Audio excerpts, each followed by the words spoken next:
conscious that when ministers and civil servants come to the North East, they arrive with an understanding that the North East are the bottom of all the tails that you don't want to be bottom of, and top of all the lists of things that you don't want to be the top of. And so it's important for me that when people like Nick Hurd, the minister, when they've come for a visit, they arrive well briefed about the difficulties, but they also leave with a very, very strong sense of the passion and the resilience and the resourcefulness that we have in this sector and that we have in this region.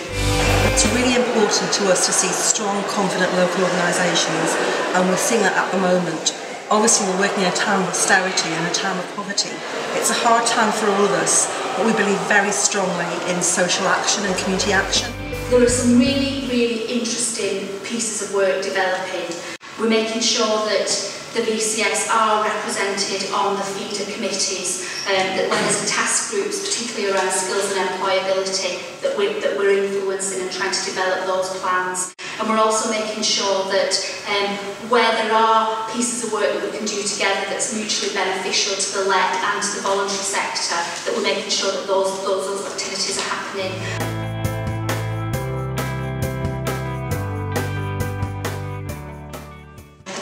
Examples of some of the larger delivery organisations in the sector actually buying up the private sector organisation, forming that as part of their group charity, so that the surpluses that organisation makes are then fed into the charity and fund some of the rest of the charity's work.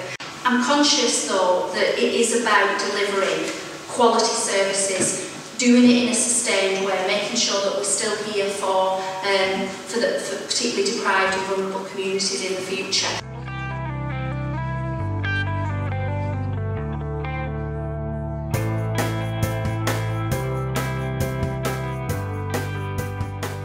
I was really pleased, Joe, by the tone you set for this meeting. I read it and I thought, fantastic.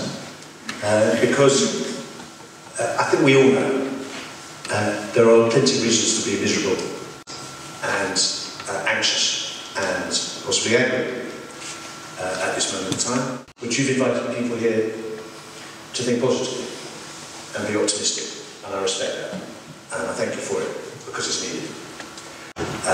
And so I'm really, really pleased to be here. But before we get on to the optimistic stuff, it would be quite wrong for me as the Minister for Civil Society not to register that I am painfully aware of how difficult the situation is at the moment. But it is the right time to think about the opportunities and how we go forward.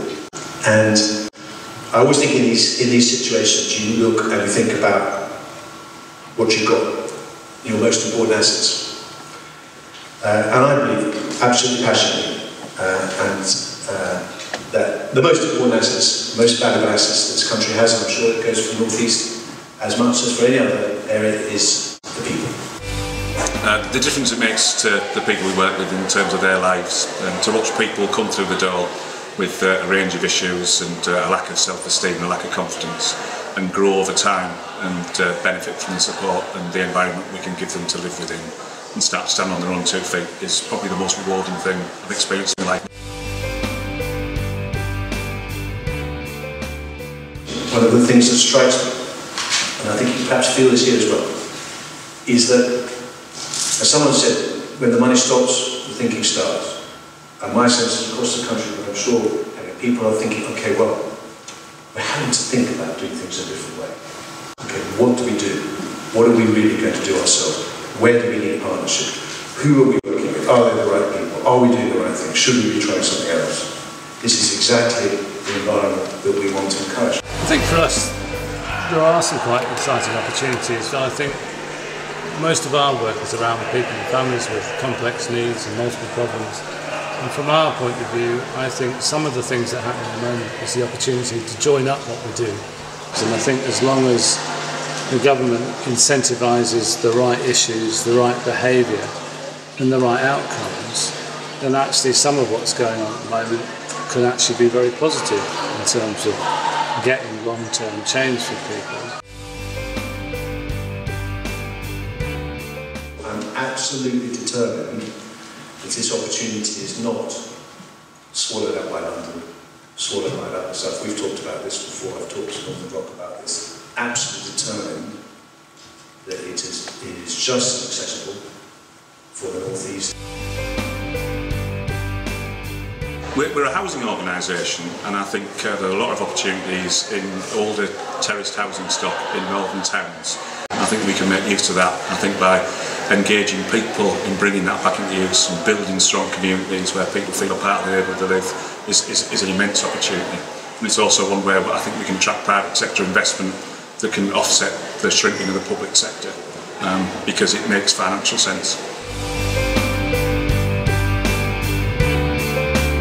And in this year where we are presenting ourselves to the world, I wish I could find a way of sort of modelling what you're part of, because it is the best. But coming back to my opening remark, Joe, Ron, congratulations, because this is a time for the optimists.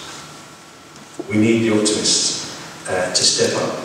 And if we can wrestle through the difficulties together, if we can work together to try and seize the opportunities that are definitely there, then we will together unlock the potential that is out there to improve many more people's lives.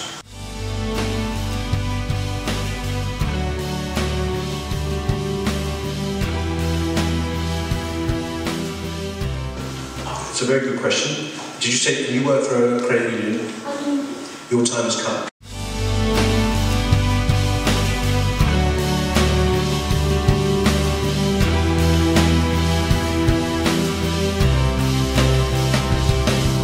Even the big commercial contracts, partnering contracts that are started, start somewhere with a conversation that says, we could do this differently. We could choose not to do traditional supplier contractor, we could choose to partner. We could share risk and reward. We could do things differently because we believe the end result will be different.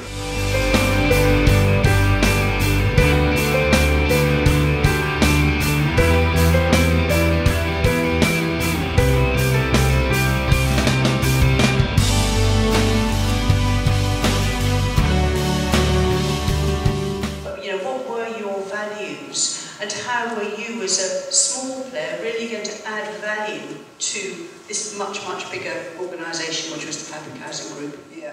I was absolutely clear that we are the specialists, that yes, they do housing support work for vulnerable people elsewhere in the group, but we are a dedicated specialist organisation and we wanted to share that expertise. We're so central to what the Housing Association in this climate and any other climate for that matter really wants to do. Stop people, vulnerable people, living in squalor and having terrible lives. We start off well. We all start, isn't this exciting? We're all working together, we formed a good relationship, we understand each other, we know what our outcomes are, because that's what it's all about, looking for outcomes. That bit in the middle, what happens there? I think sometimes it's because we're not investing the continuum of dialogue, the continuous communication. So I think it's that middle bit that we need to do a little bit more work on. The only way you can do it is by rethinking how you do stuff. So what in one of the conversations I had with the Royal Commissioners is that I opened the talk track and say, look, I know you've got a fund 10% tax.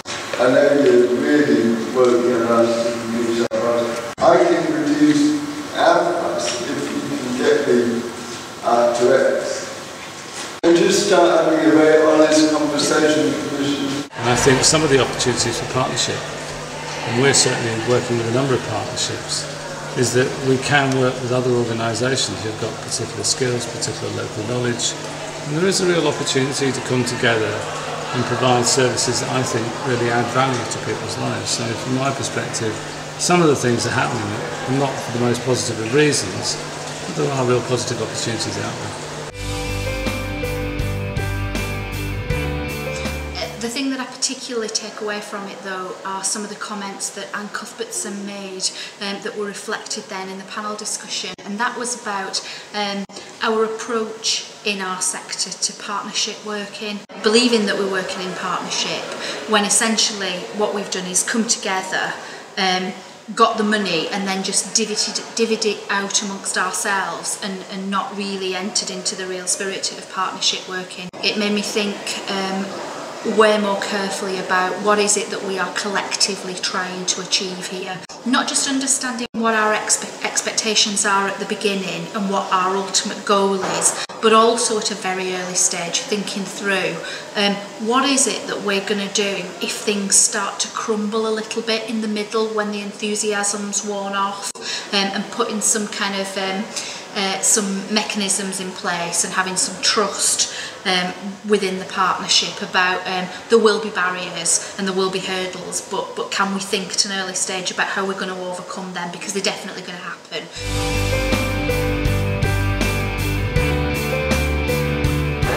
I think the interesting learning point for me, well there were quite a few, were it's important to think about your reasons for wanting to work in partnership and to be clear too about what you bring to that partnership.